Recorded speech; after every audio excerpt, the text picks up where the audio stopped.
اعوذ باللہ من الشیطان الرجیم بسم اللہ الرحمن الرحیم رب اشرح لی صدری ویسر لی امری واحلل عقدۃ من لسانی یفقہوا قولی رب یسر ولا تعسر وتمم بالخیر آمین یا رب العالمین۔ الحرف و انواعہ سیریز کے 8ویں لیکچر میں آپ کی خدمت میں حاضر ہوں، اور آج کے لیکچر میں ہم انشاءاللہ تعالی حروف جارہ میں سے حرف جر کاف کے مختلف معانی جو ہے وہ جاننے کی کوشش کریں گے۔ تو گرامر کی کتابوں میں کاف کے 3 سے 4 معنی ذکر کیے جاتے ہیں، لیکن قرآن و حدیث میں استعمال ہونے والے 3 معنی جو ہیں وہ ہم انشاءاللہ تعالی آج کے لیکچر میں پڑھیں گے۔ تو کاف کے پہلے معنی ہیں جی التشبیہ، یعنی کاف جو ہے یہ تشبیہ کے لیے استعمال ہوتا ہے۔ تشبیہ کسے کہتے ہیں؟ تشبیہ کہتے ہیں جی کسی شے کو کسی شے کے مشابہ قرار دینا۔ مثال سے بات سمجھ میں آ جائے گی، میں کہتا ہوں جی زید کل اسدی، اس کا ترجمہ ہے کہ زید شیر کی طرح ہے، زید شیر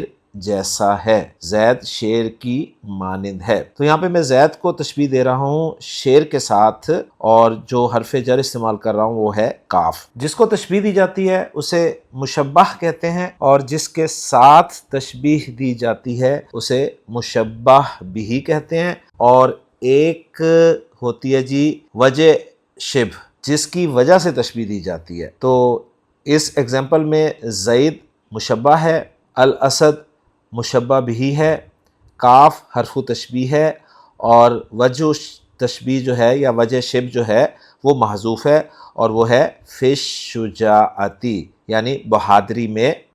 تو میں تفصیل سے آپ کو کاف حرف جر جو تشبیہ کے لیے استعمال ہوتا ہے اس کے بارے میں بتا دیا، اور نوٹ کر لیں کہ کاف کے اصل معنی تشبیہ کے ہی ہیں، یعنی اس کے اصل معنی یہی ہیں، یعنی یہ جن مختلف معنی میں استعمال ہوتا ہے ان میں سے اصل اس کے معنی یہی ہیں۔ قرآن مجید میں اللہ تعالیٰ نے بہت ساری ایگزامپلز میں اس کو استعمال کیا ہے، جیسے سورۃ القاریہ میں اللہ تعالیٰ نے ارشاد فرمایا کہ یوم یکون الناس کالفراش المبثوث، تو کل فراشی پتنگوں کی طرح، وتکون الجبال کالعہن المنفوش، کالعہن اون کی طرح۔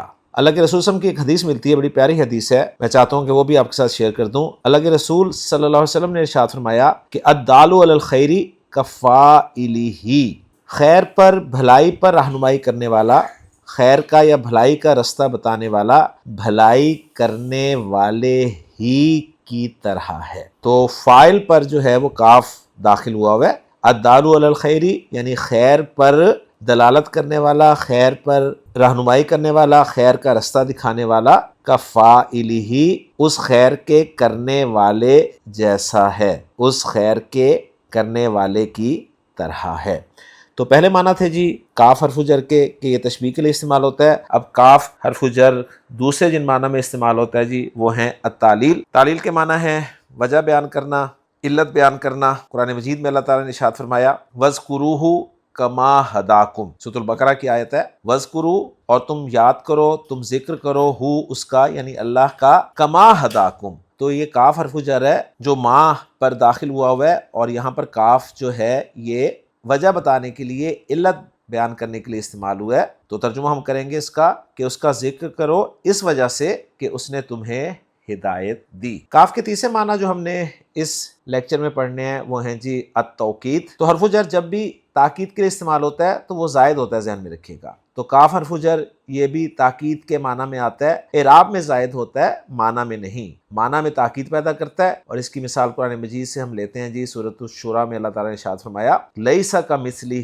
شیء، یعنی لیس مثلہ شیء، اس کی مثل کوئی چیز نہیں ہے۔ لیسا کا مثلہ شیء سے اگر ہم کاف حرف جر ہٹا بھی دیں تو معنی میں فرق نہیں پڑے گا، ہاں کاف لگانے سے معنی میں تاکید پیدا ہو جائے گی، زور پیدا ہو جائے گا۔ تو الحمدللہ جی کاف حرف جر جن مختلف معنی میں استعمال ہوتا ہے وہ میں نے آپ کے سامنے ذکر کر دی ہے۔ امید ہے کہ یہ لیکچر بھی آپ کے لیے مفید ثابت ہوا ہوگا۔ انشاءاللہ تعالی اگلے لیکچر میں اگلے حرف جر کے ساتھ آپ سے ملاقات ہوگی۔ اجازت دیجیے، سبحانک اللہم و بحمدک، اشہد ان لا الہ الا انت، استغفرک و اتوب الیک۔